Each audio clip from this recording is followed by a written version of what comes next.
It's so interesting. It's so interesting. It's so interesting. It's interesting. It's so interesting. Okay. Welcome to It's So Interesting, where people talk about their work and life experience. I am George Spitzer. Today I'm talking with Gordon Rogers, an electronic and optical mathematician, inventor, and hydrologist. What is your prognosis for civilization based on a most basic element of water? Civilization is fragile and has come and gone in many manifestations over the history. Water has historically been the demise, or the lack of water has been the demise of many cultures. Too many to count, many that we haven't even identified yet. From the Maya, the Egyptian, the Old Kingdom, Egypt, and in North America. We've had the complete loss of cultures just due to the lack of, or the change of availability of water. And clearly when the population grows, the requirement for the amount of water changes dramatically. If you double your population, you can, and especially if you consider waste of water, they get good at it, and then it seems like they can take it for granted, and that's not necessarily a good idea. There's 3/4 of the ocean, which is saline. Right? 3/4 of the planet's surface. The surface is saline, Yes. right? Yes. And when you actually talk about the volume of water, is actually more. Water all around, and not a drop to drink. Exactly. You are working on projects where that drop to drink can be drunk. Yes. Through desalinization. There are nations that are in great need of water, particularly in the desert belt in the Middle East, parts of India, Asia, where they don't exactly have billions of dollars to blow on equipment to come up with a few drops of water. So are you involved in any programs to make it more available to people? That would certainly be a primary aspiration. I mean, that's what we're trying to do.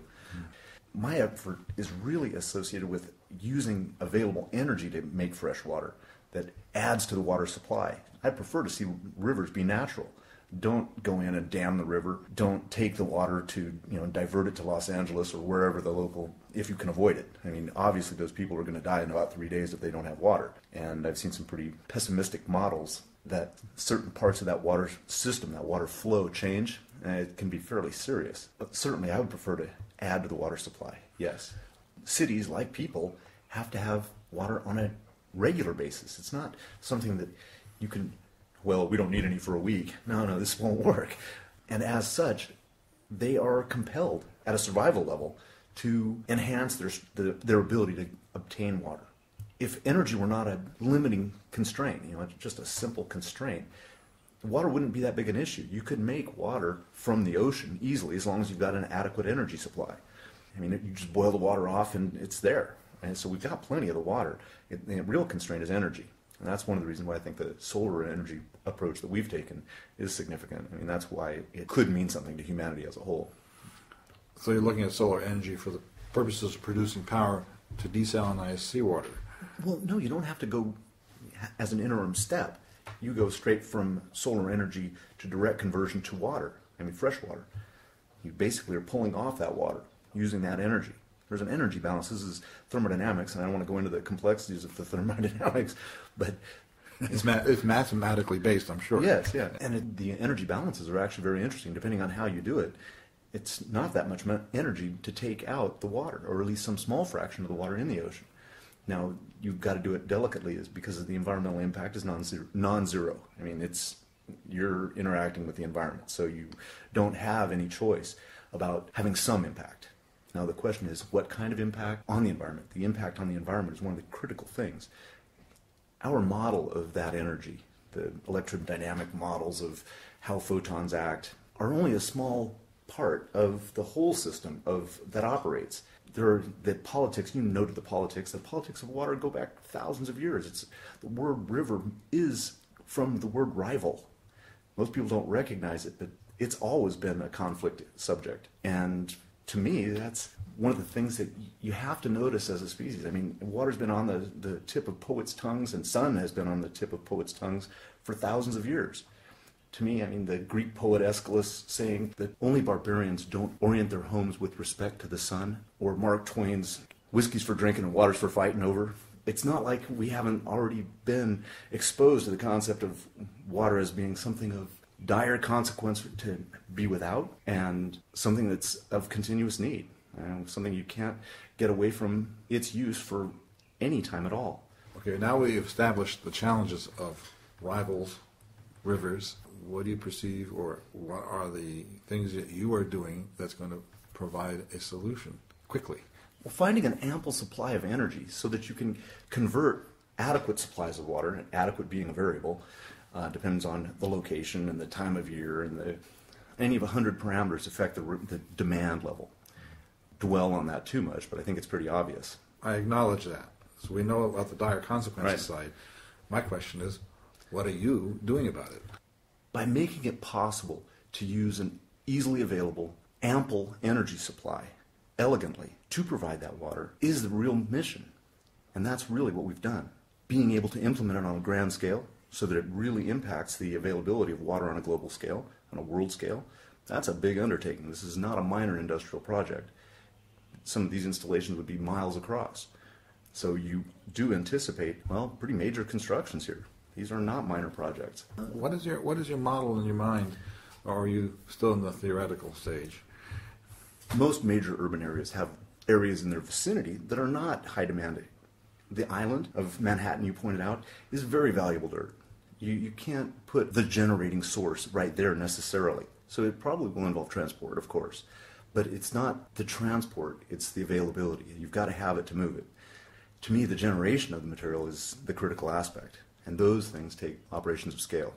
On the governmental magnitude, or a major corporation, or a joint venture? Clearly governmental, major organization.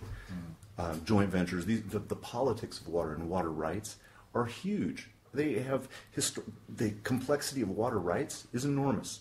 If you check the political environment, as a kid when I saw the Colorado River is basically a small stream, I could skip a rock across it.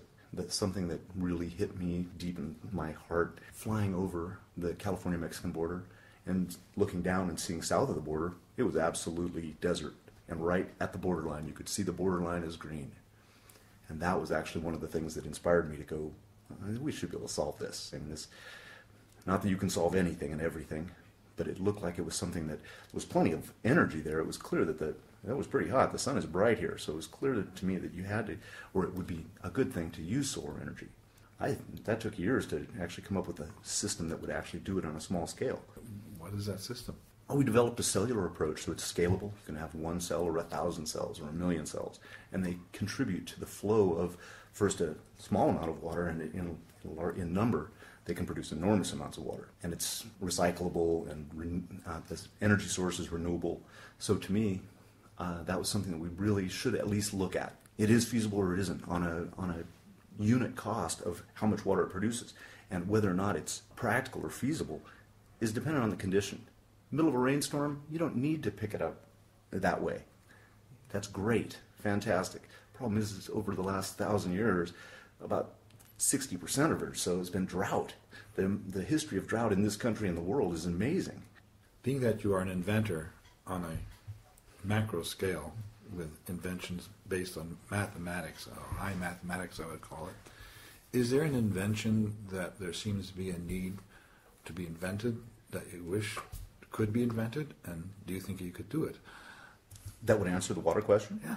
I think we have at a certain level and made that invention. We do have the set of discoveries and the set of analyses that go together to form a system that is energy conservative and does produce water. We've already done that. That's not a future thing. Yes, we can and have, I hope. I mean, we have to go out and prove it at scale, and you still have to show economies, and I think the economies of scale are critical. Whether or not it's applicable in any given area is dependent on that area and that time. I mean, if it's raining right now. I'm thrilled that it's raining. I'm so glad that it's raining because I'm not ready to produce it at that scale right now. However, I do anticipate that there will be another drought. Exactly when? Well, my first guess is about 11 years, and they can go on for various lengths. If you miss like a cycle of water injection into a system, that's when there are problems. Before I move on to the next general area of questions, are you optimistic that this world freshwater shortage that is either upon us or is going to get a lot worse is going to be resolved? I think it can only be resolved locally and temporarily. That's one of the things about water. Do I think we'll be able to have a better handle on it locally? Yeah, I think so, because you can have large organizations that come in and come to the rescue in a very real sense. The big questions are, can they bring in enough, fast enough, and not have ramifications that were, byproducts, side effects, so their solution is worse than the disease. The cure is worse than the disease. So I don't think it's that we're going to ever get it all, but I think we can get better. And so that's one of the things that I would work to. Do you have any inventions that you've already invented and patented that are part of this increasing the supply of water, equipment that can provide? Yes, there are patents pending right now on one of the systems. Okay. You can't give out all the secrets, but can you give a general description of what it is? Is it bigger than a bread box? Well, actually, the scale is to some degree variable. You can make fairly small ones to within the constraint of how well you filter the incoming water. Bigger ones don't need as good a filtering. You get good flow if the water is really pretty clean with just salt in it. You can make very small cells, and it is a cellular approach. I know it's solar thermal, so there are optics internal to the system, but you're basically using the water temperature difference to cause condensation kind of on itself. It's a feedback loop. It's using the heat of the system to heat the incoming water and using the cold water to capture the incoming cold water to capture the fresh effluent. So again, I'm trying to visualize that. I'm getting the concept here. Is this a bread box? Is this as big as a table? Is it, when you say a cell, I'm familiar with fuel cells and solar cells. You're talking of water cells. Yes. All right. Where are they? Is it in a machine, or is it laying around somewhere, or on yes, a farm? You could put it anywhere. You could put it on a roof of any hotel complex or anything like that.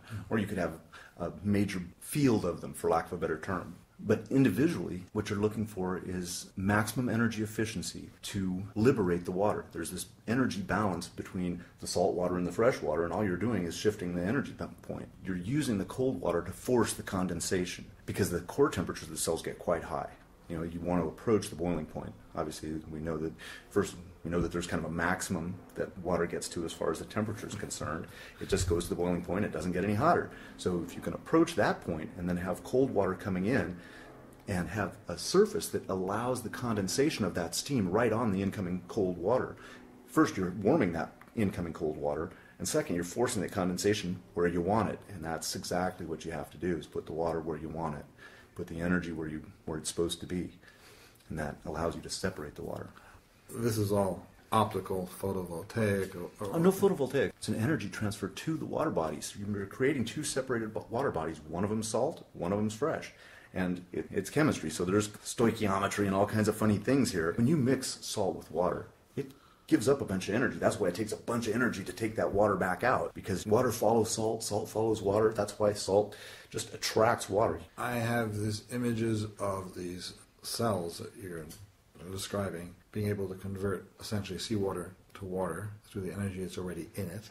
With the sun's energy. Yeah, with the sun's energy. That's the added agent. And then it gets piped off, tubed off, or whatever, collected and delivered to where it's needed. In terms of ordinary people like myself, all I do is I use water out of the tap for cooking and cleaning and washing. And then there's industrial water. It's used for industrial processes. Then there's water used for farming. Then there's water used for watering a lawn. Then there's water used for fountains. On the scale of things, where's the big Megillah? Where's the elephant in the room? The presumption that we're entitled to it. That's the sketchy part. The assumption that sure, we can always turn on that tap and water's just going to flow out. Well, last year, about 18 months ago, somewhere in the not too distant past, the water, my city water, for 3 days was shut off. This is a real eye-opening experience. People don't really get it. That, gosh, that entitlement is not necessarily a guarantee. Thank you for being here, Gordon. I've been speaking with Gordon Rogers, an electronic and optical mathematician, inventor, and hydrologist. If you would like to contact Gordon, or to listen again to this show or to any other show, go to itssointeresting.com.